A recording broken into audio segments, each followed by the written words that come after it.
अस्सलाम वालेकुम दोस्तों, उम्मीद है आप सब खैरियत से होंगे। परवरदिगार से दुआ यही है कि हम सबको ईमान वाली लंबी ज़िंदगी अता करे, तमाम देखी अनदेखी बलाओं से महफूज रखे, आमीन। आप सब भी कमेंट में आमीन ज़रूर लिखिएगा। आज हमारे चैनल स्केरी हॉरर टेल्स पर खौफनाक कहानियों के सिलसिले का पहला दिन है।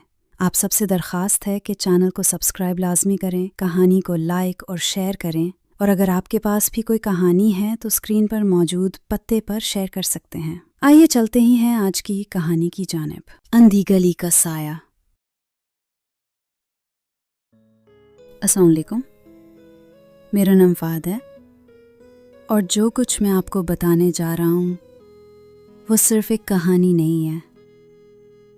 ये मेरी ज़िंदगी का सबसे खौफनाक बाब है जो आज भी मेरी नींदें उड़ा देता है। ये वाक़या आज से तकरीबन 12 साल पहले का है, जब मैं अपने वालिदैन के साथ कराची के इलाके लैक्ताबाद में रहता था। हमारे मोहल्ले के आखिर में एक तंग और लंबी गली थी। दिन के वक्त ये आम सी लगती, मगर रात के वक्त लोग वहाँ जाने से कतराते थे। गली के आखिर में एक पुराना मकान खड़ा था। लोग उसे अंधी गली का मकान कहते थे। कहते थे कि कई साल पहले यहाँ एक फैमिली रहती थी, मगर एक रात अचानक आग लगने से माँ और बेटी जलकर मर गईं। इसके बाद कोई भी वहाँ टक ना सका। अक्सर लोग दावा करते कि रात के वक्त वहाँ से किसी औरत के रोने की आवाज़ आती है। कभी खिड़की में किसी औरत की परछाई नज़र आती, लेकिन दिन में मकान बिल्कुल सुनसान और आम लगता। मैं उन बातों पर ज़्यादा यकीन नहीं करता था। मुझे लगता ये सब मोहल्ले वालों के डरावने किस्से हैं। एक रात मैं दफ्तर से देर से घर लौटा। शॉर्टकट लेने के लिए मैंने उसी गली का इंतखाब किया। शुरू में सब कुछ आम लग रहा था, लेकिन ज्यों-ज्यों मैं आगे बढ़ता गया अजीब सी खामोशी छा गई। लग रहा था जैसे हवा भी रुक गई हो। अचानक ऊपर लगी स्ट्रीट लाइट बुझ गई। मेरा मोबाइल भी बंद हो गया। मैंने कदम तेज किए, मगर तभी मेरे कानों में एक मध्यम आवाज़ आई, किसी औरत के रोने की आवाज़। मैं ठठक गया। आवाज़ उसी खाली मकान के अंदर से आ रही थी। दिल की धड़कन तेज़ हो गई, लेकिन तजस्सुस गालिब आ गया। मैं आहिस्ता आहिस्ता मकान के दरवाजे के करीब पहुंचा। दरवाज़ा खुद ब खुद चुर की आवाज़ के साथ खुल गया।